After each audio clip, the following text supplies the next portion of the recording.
Interested हूँ SDM, बल्कि SDM नहीं होती, मैं भी एडिशनल कमिश्नर के साथ, ठीक है, क्योंकि मतलब एसडीएम से मुझे लगता है कि 3-4 पायदान ऊपर होता है, ठीक है। हमें जब हम तैयारी में दिमाग में बस एक ही चीज़ होती है कि आगे चल के एसडीएम बनना है, ठीक है, डीएम बनना है, बट ये सब एक मतलब प्रोसेस होता है। जब आप एग्ज़ाम क्वालिफाई करते हैं, जो आप उधर पहुँचते हैं, तो भी आपको जगह मिलती है। और मेरी जर्नी जो थी 2014 से मैंने प्रिपेयर करना स्टार्ट किया था, तो सबके सानिध्य में और मैंने पहले अटेम्प्ट में ही आपका यूपीएससी इंटरव्यू दिया, दूसरे अटेम्प्ट में इंटरव्यू दिया, तीसरे अटेम्प्ट में इंटरव्यू दिया।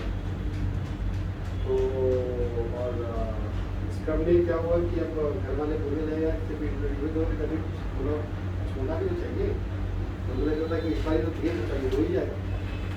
अच्छी बात क्या है कि जैसे लोगों के मन में उम्मीद है कि हिंदी मीडियम से रिजल्ट नहीं होता, I'm the guy coming from Hindi medium, ठीक है, और मैंने back to back Hindi medium में 3 बार इंटरव्यू, तो ऐसा कोई वो नहीं है हिंदी मीडियम से रिजल्ट नहीं होता, तो सबसे बड़ा मिथ तो यही है।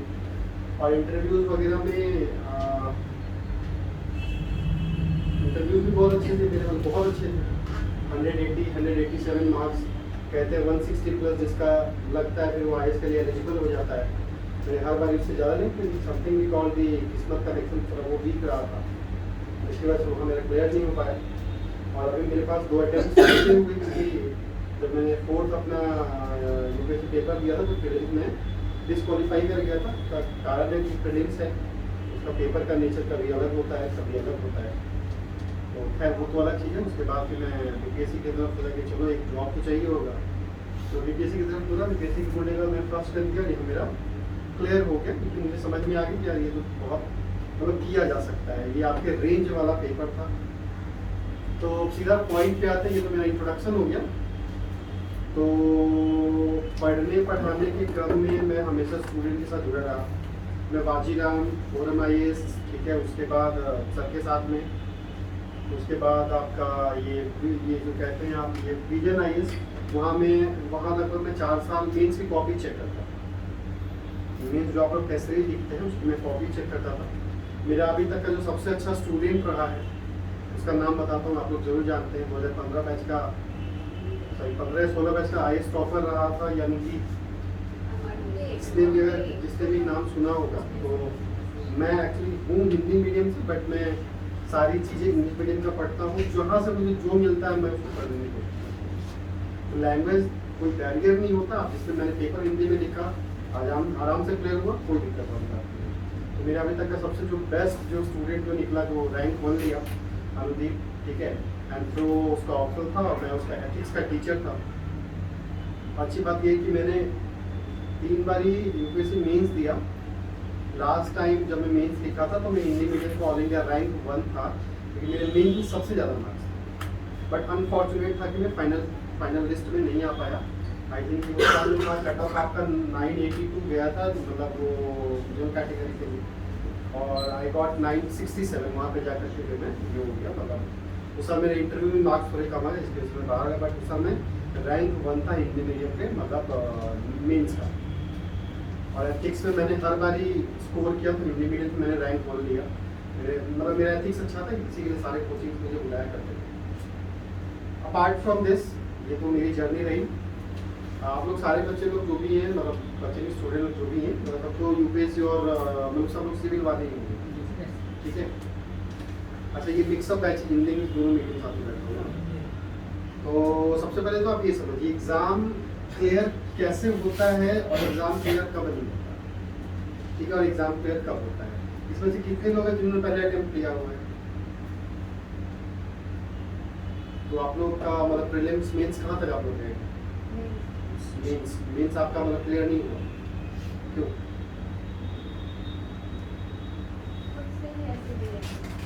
खुद से ऐसे ही दिया था आपने? आपका कोई आइडिया नहीं था उस पर, सीरियल बैकग्राउंड से था, आइडिया नहीं। ठीक है, ये मुझे आइडिया नहीं है इसको कैसे यूज करना है। ये जो आपका बीपीएससी एक ऑर्गेनाइजेशन है, ठीक है। अगर कोई बोलता है कि मैं बीपीएससी की तैयारी कर रहा हूँ, ये गलत है। बीपीएससी की तैयारी नहीं होती, क्योंकि एक कमीशन एग्जाम है, तो डिफरेंट डिफरेंट सेगमेंट का, जैसे उसमें सिविल सर्विसेज हो गया, इंजीनियरिंग सर्विसेज हो गए, एग्रीकल्चर सर्विसेज हो गए, तो बीपीएससी इज अ कमीशन, ठीक है। अंडर आर्टिकल 315 टू 323 जब आप पढ़ेंगे तो यहाँ पे आपको ये कमीशन के बारे में पता लगेगा कि ये कमीशन कैसे वर्क करता है, ठीक है। और ये एग्जाम कंडक्ट करवाती है, तो आप लोग जो है वो सिविल सेवा की तैयारी कर रहे हैं, आप लोग बीपीएससी की तैयारी कर रहे हैं, बीपीएससी ऑलरेडी सेटअप कर रहे हैं, उसकी कोई तैयारी, ठीक है। अब ये जो एग्जाम है आपका 3 ईयर एग्जाम होता है, सबको पता है, प्रीलिम्स मेंस इंटरव्यू, ठीक है। प्रीलिम्स में 150, नॉन नेगेटिव, मेंस में आपका यहाँ पे आपका होता है 900 और इंटरव्यू में आपका 120।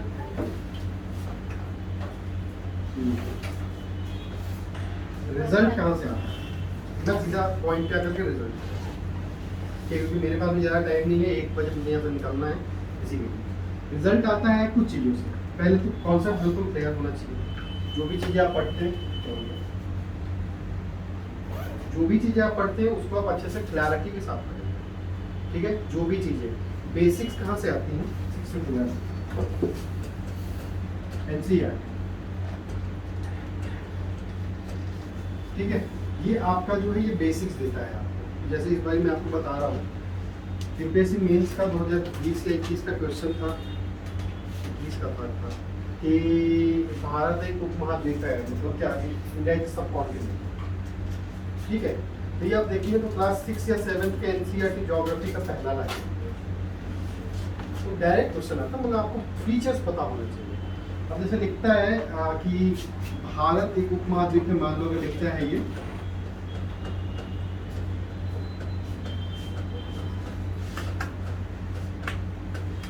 ठीक है, इसकी विशेषताएं बताएं या फिर जो भी ऐसा कुछ लिखता है,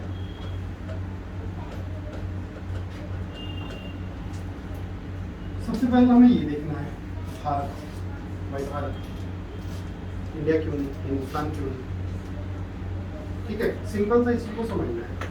ये मैं आपको इसलिए बता रहा हूँ क्योंकि अगर आप बीपीएससी के साथ साथ अगर यूपीएससी की प्रिपेयर करेंगे तो आपके लिए बहुत हेल्प करेंगे। आर्टिकल 1 ऑफ द कॉन्स्टिट्यूशन क्या बोलता है, India that is Bharat and the union of state, Bharat जो कि राज्यों का एक, सॉरी इंडिया जो कि भारत है राज्यों का संघ होगा, यही आर्टिकल 1, ठीक है। जब वहाँ इंडिया और भारत इस्तेमाल हो रहा है तो यहाँ पे भारत क्यों, यूनियन के दोनों में तो इंडिया हो सकता है, अगर आर्टिकल 1 को देखा, ठीक है। वहाँ हिंदुस्तान लिख सकते हैं हम लोग, लेकिन भारत में तो पहले हमें ये समझना है कि भारत, हिंदुस्तान, ठीक है, इंडिया किस टर्म में इस्तेमाल किया जाता है।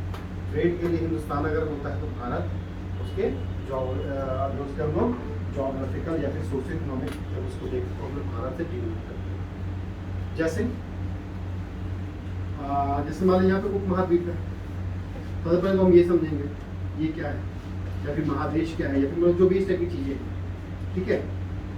इसका भारत एक उपमहाद्वीप बना कैसे, मतलब इसका फीचर्स क्या है, जो आप फीचर्स को वहीं पे, जो आप एनसीईआरटी को नेवर फॉरगेट वन थिंग कि वो आपके लिए डिज़ाइन नहीं किया गया है, वो क्लास 6 to 12 के बच्चों के लिए डिज़ाइन किया है, वो एडमिनिस्ट्रेटिव सर्विसेज के या फिर सिविल सर्विसेज को पढ़ने वाले बच्चे के लिए डिज़ाइन नहीं किया है। तो जब आप उसको पढ़ेंगे तो आप उस बच्चे की तरह नहीं पढ़ेंगे कि भारत एक उपमहाद्वीप में पढ़ के निकल गए, नहीं, आप उसको गूगल करेंगे, ठीक है। What are the features of sub continent, why we call a country sub continent, ठीक है। तो हम लोग फिर उसको देखने का प्रयास करेंगे तो उसका फीचर्स हमें समझ में आएगा कि अच्छा इंडिया के कहीं पर पानी है वगैरह वगैरह जो भी पॉइंट्स है, और आपका क्योंकि बहुत सारे महादेश में या फिर देश वगैरह में क्या होता है कि बहुत सारे डिफरेंट में क्लाइमेट मिलता है, उन सब क्लाइमेट को अगर सबको इकट्ठा किया जाए, उसको कलेक्ट करके अगर उसका फीचर्स वगैरह बन रहा है तो हम लोग उसको उपमहाद्वीप बोल सकते हैं। जो आप उसको पढ़ेंगे तो आप उसका डेप्थ में जाएंगे और एनालिसिस करेंगे, उसी एनालिसिस का मैं आपको ये चीज़ समझनी है। जो इस बार का मेंस का पेपर था, तो जो बच्चा अगर इस टाइप से, जो स्टूडेंट अगर इस टाइप से पढ़ता है तो कहीं भी प्रॉब्लम, कभी जब वो पेपर कितना भी घुमा, ठीक है। तो ये चीज़ों का हमें ध्यान रखना है। एनसीईआरटी पढ़ेंगे तो इस तरीके से 6 to 12 आपको सब बोलेंगे एनसीईआरटी पढ़िए, बट कैसे पढ़िए ये मैटर है। तो कैसे पढ़ने का तरीका ये है, आप इसको प्रॉपर किस वे में जा करके अंदर से घुस करके ही पढ़ाई करेंगे, ठीक है, तब जाके आपको चीज़ें और क्लियर, ठीक है। जैसे एक और इसी में मैं बताता हूँ।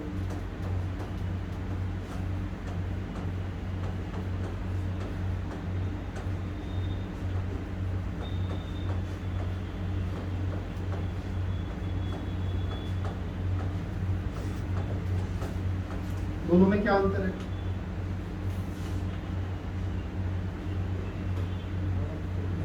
भारत एक देश है, भारत एक राज्य, दोनों सही है, दोनों गलत है, कौन सही है कौन गलत है? Anyone? कोई भी? भारत एक देश भारत राज्य का सब नेशनल कौन बोल रहे हो? बोले बोले कौन है भाई? बोलिए बोलिए, जो भी बोल रहे हैं, परंतु के बाद क्या कंप्लीट कीजिए। बोलिए ना, एक बोला अभी तो कोर्ट के केस के लिए पटना है वही। हाँ हाँ, 5-6 बजे तक फ्री होंगे, उसके बाद क्या फाइल फाइल रहेगा सामने आवाज पे दिखा जाए। हाँ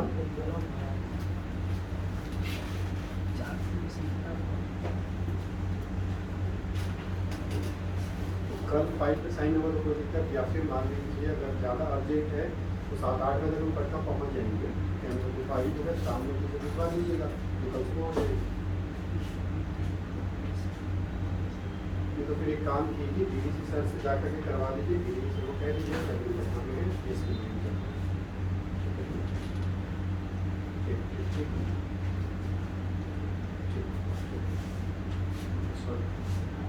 कहाँ है? भारत एक देश है, भारत एक राज्य। कब कब कौन सा लिखा गया? कब?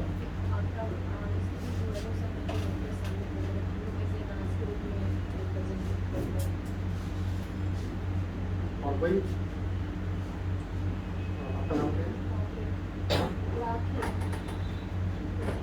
देखिए एक चीज समझिए, जब हम पॉलिटी का आंसर लिखेंगे तो भारत देश नहीं होकर के राज्य हो जाएगा। ये चीजें बहुत मार्केबल होती है एग्जाम में, मेंस में। लोग बोलते हैं ना मेंस क्लियर नहीं होता है, मेंस क्लियर नहीं होता है, इतना स्ट्रेट फॉरवर्ड क्वेश्चन होता है। लोग 2-2, 4-4, 5-5 बारी पेपर देते, लेकिन बोलते हैं यार मेंस समझ में आता क्यों नहीं क्लियर होता है। This is the reason. और जब हम लोग उसके अलावा ज्योग्राफी, हिस्ट्री ये भी जाएंगे। अब वो भारत एक, आप पॉलिटी का आंसर लिख रहे हैं, भारत देश लिख रहे हैं बार बार, तो टेक्निकली रॉन्ग। फिर आपके नंबर कम देंगे, आप बोलेंगे मेरा पेपर बहुत अच्छा गया, तो मैंने बहुत अच्छा लिखा है। That we call value addition. कैसे इन चीज़ों को और इम्प्रूव करते हैं। अब पॉलिटी का बुक उठाइए, कोई भी आप देखिए, हर जगह भारत एक राज्य का चर्चा करेगा। India that is Bharat shall be union of states.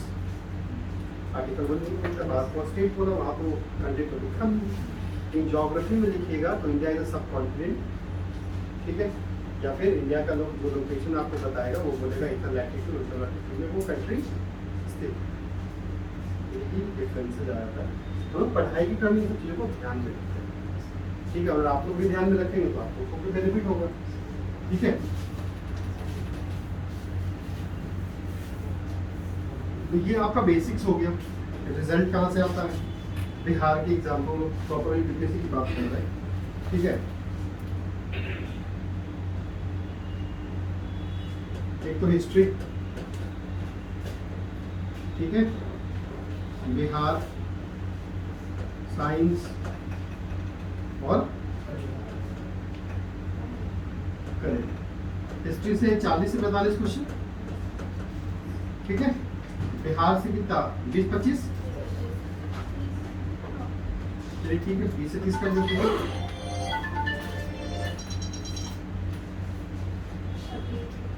Science में आपका 15 से 20 ये रहता है। अच्छा 30+, चलिए 30 से 32 मान लें। करंट अफेयर 25 से 30 ये रेंज रहता है ना। इसका आप देख लीजिए कितना आ रहा है। नहीं आप अभी वहाँ आएंगे, हम मैथ पॉलिटी इकोनॉमी सब पे ठीक है। ये कितना हो गया लगभग 137 137 और इधर में कर सकते हैं आप 115 ये इसका रेंज होता है कि अगर हम इन 4 पे ही फोकस करेंगे मैक्सिमम, ठीक है, अगर हम एफर्ट अपने इस पे लगाएंगे तो हमारे चीज और बाकी क्या बचता है, मैथ्स 10, ठीक है, ज्योग्राफी 5 to 7, इकोनॉमी, यही है ना, इकोनॉमी कभी बढ़ता है कभी घटता है, ठीक है, पॉलिटी 10 to 12, यही है, ये क्या हो गया,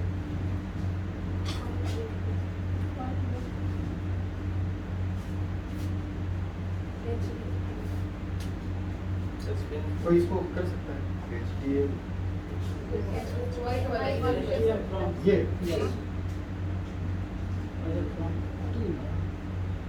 व्हाइट बोर्ड पे लिख दीजिए ना, व्हाइट बोर्ड कहाँ है? पे लॉक लग गया वहाँ अब दीजिए एटीएम व्हाइट बोर्ड ठीक है, जब यहाँ से फिर आपकी चीजें यहाँ मैनेज होंगी तो अब आप खुद देख लीजिए कि इसका सोर्स और मेरा पढ़ाई करने का तरीका क्या है। ठीक है, ऐसे करेंगे तो वो चीज़ें आपके लिए और आसान होंगी, आपको पढ़ने में और बेनिफिट होगा। आपका जितना एनर्जी है आपको यहाँ पे जब आप लगाइएगा तो आपको ज़्यादा मिलेगा। ठीक है, करेंट के लिए हमेशा 2 सोर्स कोई भी, ये और फिर बिहार देखते रहना है। हिस्ट्री के लिए बताइए, NCERT अगर आप कर लेते हैं तो बेस्ट है, थोड़ा सा उससे ज़्यादा पूछता नहीं है। एक मैं बुक रेकमेंड करूँगा आपका, जो मैं पढ़ता था और मेरे प्रीलिम्स में 138 मार्क्स आए थे। मतलब हम लोग ऐसे लोग हैं जो कट ऑफ को बढ़ाने का काम, 138 मार्क्स प्रीलिम्स। ठीक है, मैंने एक बुक पढ़ी थी विभास पनोरमा, हिंदी में आती है लेकिन और बहुत अच्छी बुक है। बिहार से आज तक उस बुक से बाहर क्वेश्चन नहीं पूछा गया। विभास पनोरमा वाणी प्रकाशन का आता है, कि वाणी प्रकाशन या किसी और प्रकाशन का आता है। ये आपका विभास पनोरमा की बुक है।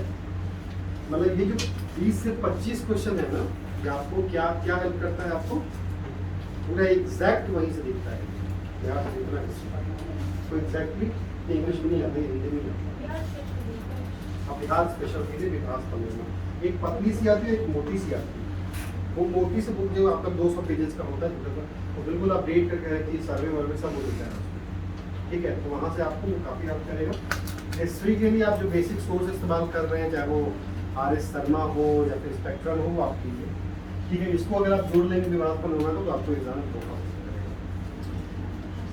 साइंस के लिए जो मैंने देखा था, रेलवेज का पूछा हुआ प्रीवियस ईयर का क्वेश्चन है, वहां से आपकी चीजें अपने आप क्लियर है। मतलब आप प्रैक्टिकली बात कर रहे हैं, बहुत ज्यादा पढ़ने का लोड नहीं है, तो इस टाइप से चीजों कर सकते हैं। हिस्ट्री के लिए मैंने एंशिएंट इंडिया के लिए आपका RS शर्मा देखा था, मॉडर्न के लिए आपको मैंने स्पेक्ट्रम देखी थी। ठीक है, और मेडिवल में जो था, मैं मतलब मेरे पास नोट्स बना हुआ था मेरे टाइम में, मैं उसको देख लिया था और प्रीवियस ईयर क्वेश्चन पेपर में देखा। इसके अलावा मैंने इसके लिए कोई एफर्ट नहीं लगा। साइंस के लिए मैंने बता दिया, बिहार के लिए मैंने बता दिया। करेंट अफेयर्स हम अपने टाइम में मतलब स्पर्धा पढ़े थे बिहार के लिए करेंट अफेयर्स, और उसके बाद 2 कोई सोर्स उठा लेना है, वहाँ काम मिल जाएगा, इसके बाद कुछ नहीं करना। ठीक है, ये हो गया, ये हो गई बात इसकी। अब दूसरी बात हम लोग करते हैं, सीधा जंप कहाँ करते हैं, सेक्शन पे। मैथ्स के लिए आप लोग खुद सोचिए कि मैथ्स मेरा भी बहुत अच्छा नहीं है। ज्योग्राफी के लिए आपका जो है, आप सिंपल है 11-12 की बुक अगर आप कर लेते हैं NCERT का काम चल जाएगा। इकोनॉमिक में बेसिक टर्मिनोलॉजी अगर आपके पास है, ठीक है, और करेंट अफेयर्स पे हमसे काम बन जाएगा। पॉलिटी के लिए आप लोगों को सबको पता है, बस इसके अलावा कुछ नहीं करना, इसको आप बार बार बहुत ज़्यादा बुक पढ़ते हैं, सिलेक्शन नहीं होता। और प्रीवियस ईयर क्वेश्चन पेपर 30-35 साल का मिले रटे जाए। ठीक है, उसको एकदम रख जाइए, क्वेश्चन पेपर सॉल्व कीजिए और कुछ भी नहीं होगा, इतना से आपको काम मिल जाएगा। ठीक है, मेंस मैं आपको मेंस से कंबाइंड एक क्वेश्चन लिखने का तरीका बताता हूँ जैसे मैंने लिखा, तो आपको एक आइडिया लग जाएगा कि मेरा राइटिंग स्किल कैसा है। ठीक है, इसको मैं हटा दूँ।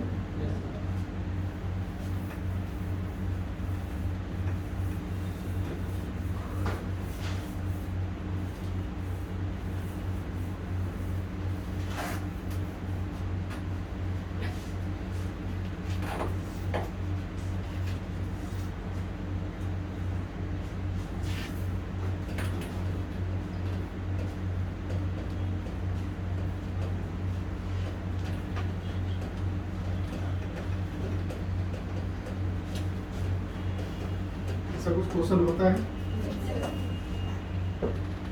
पटना कलम की विशेषता है, सबको पता है पटना कलम क्या है।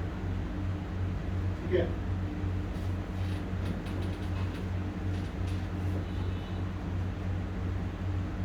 इसमें आप पटना कलम को डिफाइन कर दिए, क्या होता है, कैसे होता है, कौन सा कलर इस्तेमाल होता है। ठीक है, कौन सा कलर इस्तेमाल होता है, कौन सा उसका फेमस पोर्ट्रेट था या फिर कौन से कलाकार थे वगैरह वगैरह, कहाँ स्टार्ट हुआ, कौन कौन से एरिया में हुआ, कैसे एंड हुआ। इसके अलावा तो कुछ नहीं होता इसमें।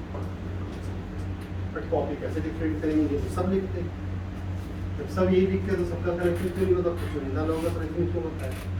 तो सब कुछ एंड करने के बाद जब आप विशेषताएं बताती है, जब वो लास्ट हो गए, जब उसका अवसान हो गया, मतलब जब उसका डाउनफॉल हो गया, उसके बाद फिर मैंने जो लिखना स्टार्ट किया था, पहला पॉइंट कि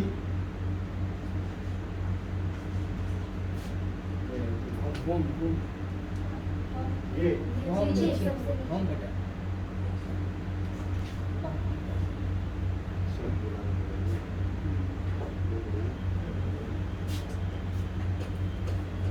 पटना कलम जैसी लोक कलाओं को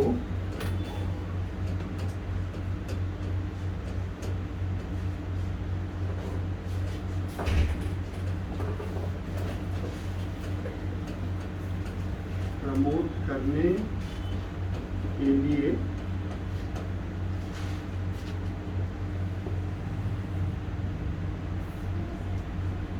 अंतर्राष्ट्रीय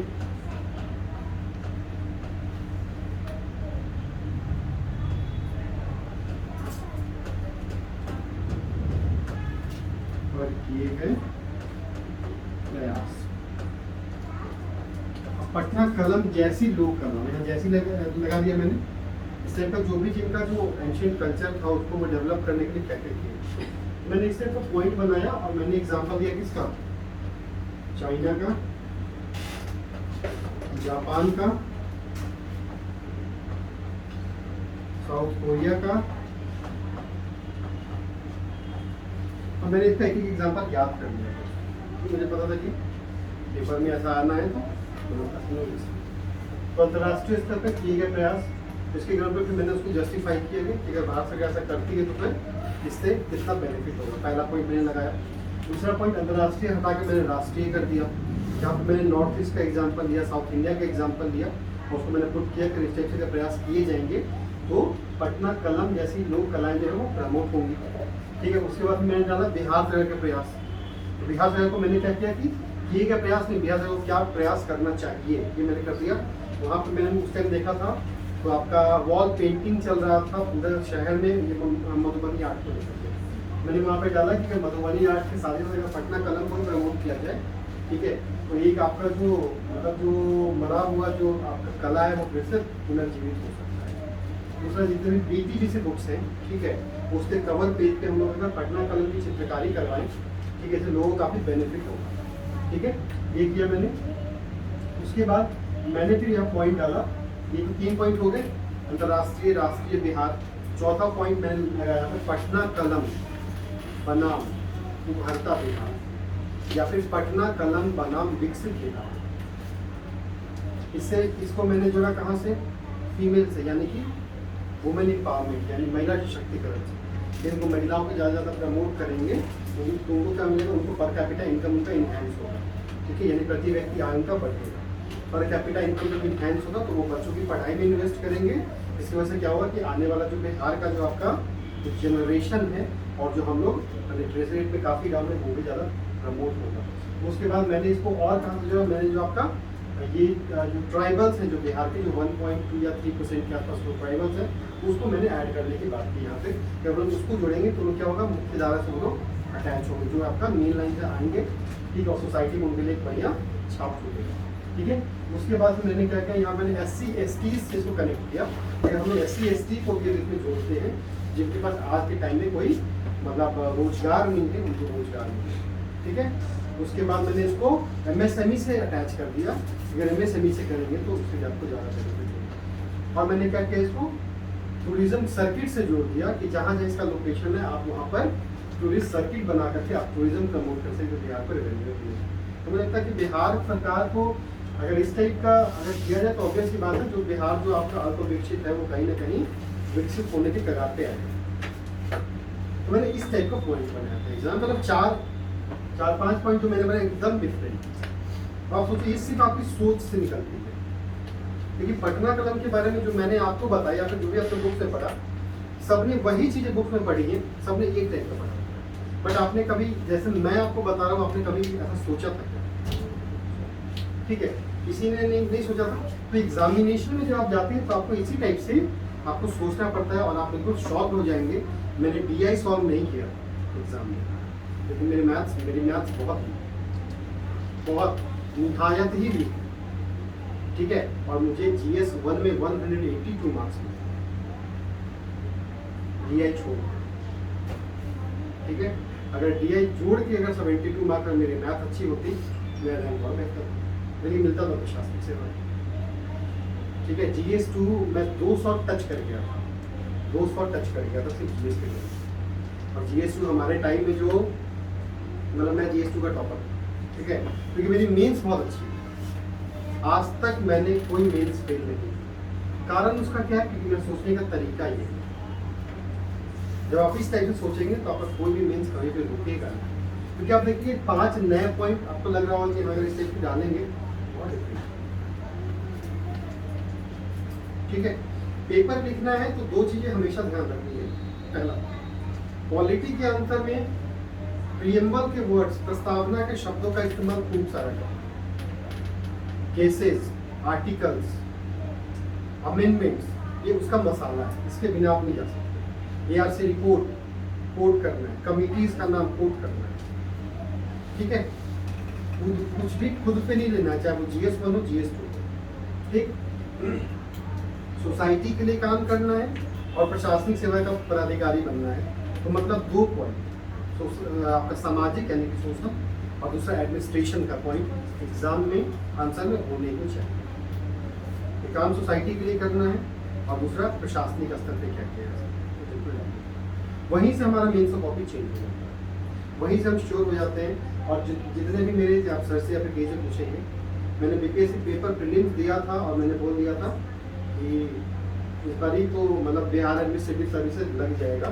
और मैं 2.5 घंटा में पेपर लिख करके अपनी कॉपी चेक करता था, वहाँ पे कुछ मैंने छोड़ तो नहीं दिया।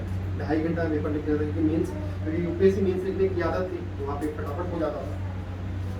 2.5 घंटा में पेपर लिख लेता था, आधा घंटा कॉपी चेक करता था, उसके बाद अपना स्कोर भी करता था, कितना स्कोर इस पर मिलना चाहिए। और एग्जैक्टली मुझे मतलब मैंने जो स्कोर किया था, मैंने अपना स्कोर किया था कि GS 1 में 175 के अप्रॉक्स मुझे आना चाहिए, ठीक है, क्योंकि मैंने 72 नंबर का क्वेश्चन छोड़ दिया था और मुझे 182 मार्क्स आए।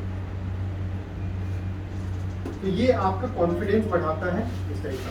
अब फिर से क्वेश्चन बनता है कि आखिर हम इस टाइप से लिखे कैसे दिमाग में पॉइंट्स आएगा। पेन है, हाथ में पेन है। अब UPSC का सिलेबस खोल लीजिए, सिलेबस, और उसका GS 1 से GS 4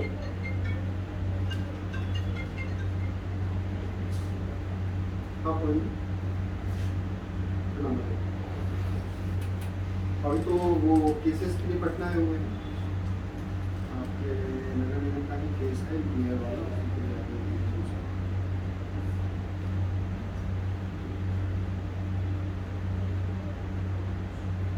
कल सुबह हम 5 बजे पहुँचते हैं।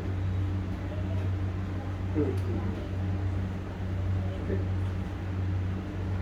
वाटर प्रूफ ही रहेगा।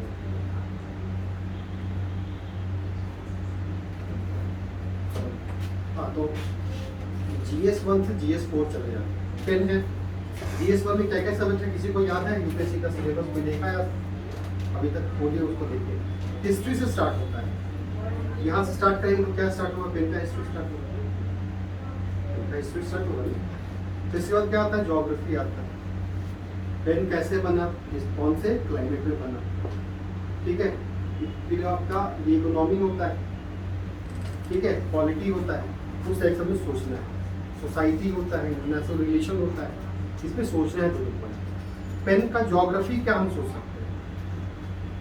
मतलब कि ऑब्वियस सी बात है, स्मार्ट क्लासेस है, इसको हम यहाँ पे अगर ये भी पेन है और ये भी पेन है, ठीक है, ये पेन है तो हम इसको हम इसको इस पे तो यूज कर नहीं सकते। तो यहाँ के क्लाइमेट के अकॉर्डिंग, यहाँ क्लाइमेट क्या होगा? यहाँ पे AC लगा हुआ है, ठीक है, ये बंद कमरा है, तो यहाँ पे हम लोग उसको इस्तेमाल करते हैं, ठीक। अगर हम लोग स्लेट पे लिख रहे हैं, ठीक है, या फिर हम लोग अगर पेपर पे लिख रहे हैं, ठीक है, तो हम लोग यहाँ पे इसका इस्तेमाल करें। तो हमें कुछ सोचना है। अगर इकोनॉमिकली जाएंगे तो पेन 3 रुपये से लेकर के करोड़ों रुपये तक के आता है। वही इकोनॉमी आप दिखला सकते हैं, जैसे आपका सोशियो इकोनॉमिक जो गैप है वहाँ से उसको आइडेंटिफाई कर सकते हैं, ठीक है। तो आपको यू नीड टू थिंक, ठीक है। आपने चश्मा लगा रखा है, मैंने चश्मा लगा रखा है, अब चश्मा को उसके सोशल पॉइंट सोच रहे हैं, पॉलिटिकल पॉइंट सोच रहे हैं, इकोनॉमिकल, या फिर ड्रेस मैंने पहन रखा है तो ड्रेस का क्या पॉइंट हो सकता है? इसका मैंने पहले हिस्ट्री, मतलब कैसे बना, इंडिया में कब आया, कौन कौन से इसका मेजर प्लेसेस है, वैसे करेंगे। मेरा प्रीलिम्स के साथ साथ मेंस भी देगा, ठीक है। तो इस टाइप से सोचना है। जब आप इस टाइप से सोचने लगेंगे, स्टार्टिंग में थोड़ा टाइम लगेगा और बाद में आपकी ये चीज़ें बहुत आसान हो जाएंगी।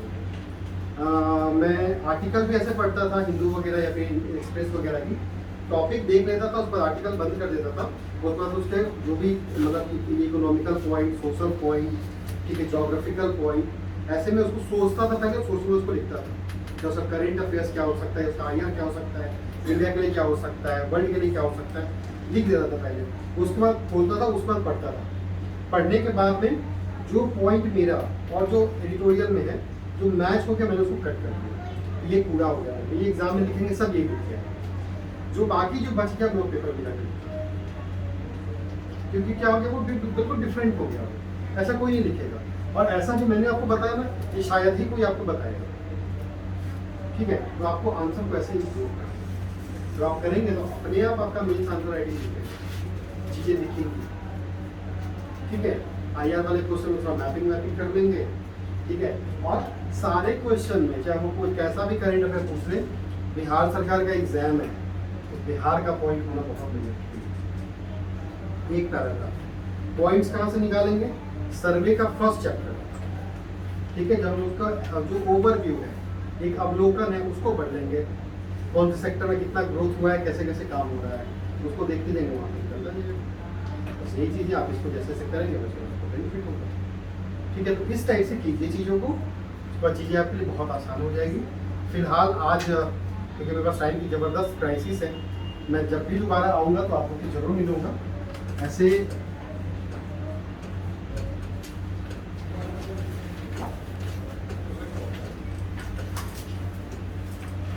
जब कुछ मेजर चीज़ों को जहाँ पे लगे ज़रूरत पड़ रही है तो आप इस नंबर का इस्तेमाल कर सकते हैं, ठीक है।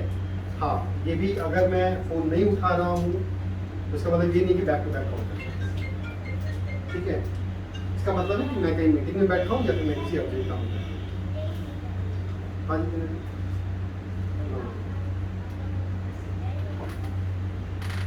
हाँ, मेरे पास चिट्ठी आ गया,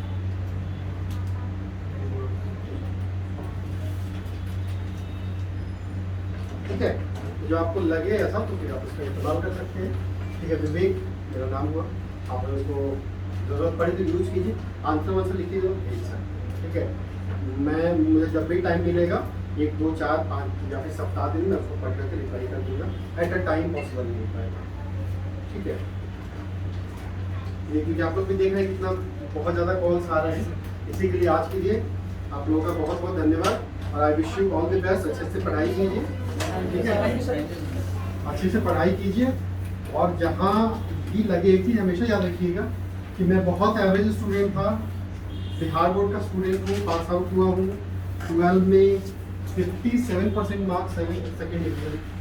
घर वाले मेरे बोलते थे कि कहीं ना कहीं इंसान पढ़ेगा, नहीं लड़का नहीं पढ़ेगा, ठीक है, लेकिन मैंने पढ़ाई की। और जब मेरे जैसा इंसान पढ़ सकता है तो आप लोग कोई पढ़ सकते। 57% वाला तो नहीं है, कोई बात नहीं, फिर तो एकदम पक्का होना है, ठीक है। तो बस अंदर से वो जील होना चाहिए कि मुझे पढ़ाई करनी है।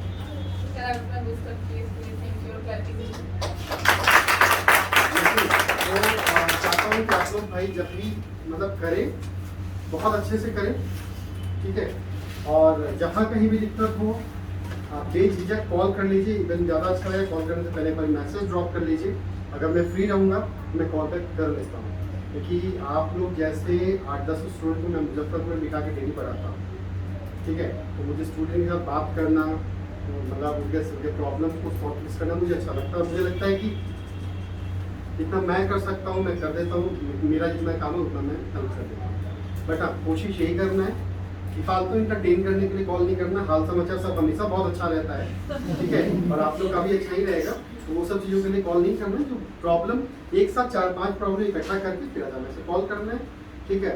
और ज़्यादा अच्छा रहेगा अगर आप लोग संडे का एक दिन रख लेंगे। संडे को मैं थोड़ा सा फ्री रहता हूँ, तो इसी के लिए तो मैं और अच्छे से आपको बता पाऊँगा, ठीक है। तो इस टाइप से कीजिए, हमें ढेर सारी शुभकामनाएं और अच्छे से पढ़ाई करना है, ठीक है। चीज़ों को रिसर्च करना है, रिसर्च करना है।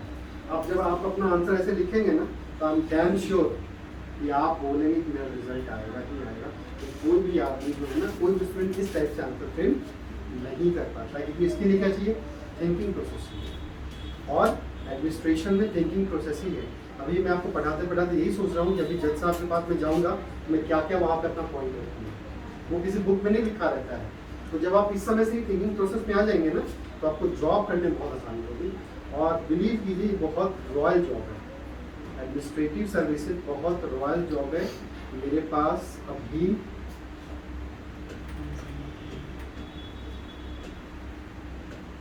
50 हो गया ना, ये मैं नगर निगम का 37 डिपार्टमेंट देखता हूँ और कलेक्ट्रेट का मैं 13 डिपार्टमेंट देखता हूँ। अभी मतलब मैं अभी 50 डिपार्टमेंट अकेला देखता हूँ, क्योंकि मेरा मतलब क्या शेड्यूल होगा कैसे मैं करता हूँ, ठीक है। जब भी आप शहर में निकलेंगे आपको हर एक छोटा से बड़ा आदमी आपको पहचानेगा। हर एक लोग आपके सामने आएंगे तो हाथ जोड़ करके खड़े हो जाएंगे, चाहे बूढ़ा हो बच्चा हो कोई। वो अलग चीज़ है, वो अलग लेवल है। जब आप उसको क्वालिफाई करेंगे तभी समझ में आएगा। ये चीज़ें बस 2 ही सर्विसेज को मिलती है, एडमिनिस्ट्रेटिव सर्विसेज और पुलिस, क्योंकि भाई उससे सब लोग करते हैं, उनको वर्दी मिलता है। हमारा जो मतलब जो हमारा जो यूनिफॉर्म है वो ब्लैक कलर का बंद कोट जो आता है ना, गला बंद कोट वो होता है, तो आप उसको सिर्फ और सिर्फ पहनते हैं कब, जब आपका कोई नेशनल फेस्टिवल होता है, ठीक है। तो बहुत रॉयल सर्विसेज है, तो मोस्ट वेलकम है। आप लोग हमारे जूनियर बन के आइए, क्योंकि अब तो सीनियर बनने की संभावना है नहीं, ठीक है। तो जूनियर बन के आइए, मैं खुद आपका यहाँ पर आकर के वेलकम करूँगा। Thank you.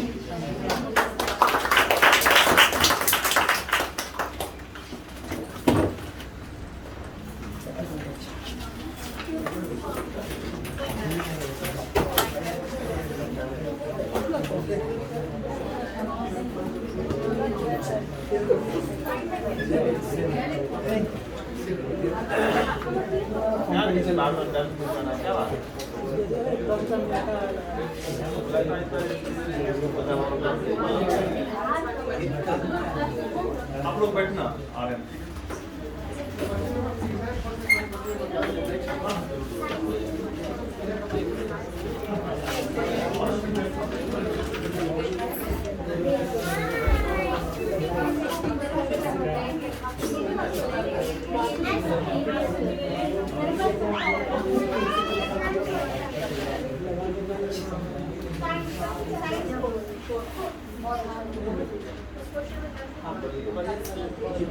विकास सबसे बात करके इतना मजा नहीं आता।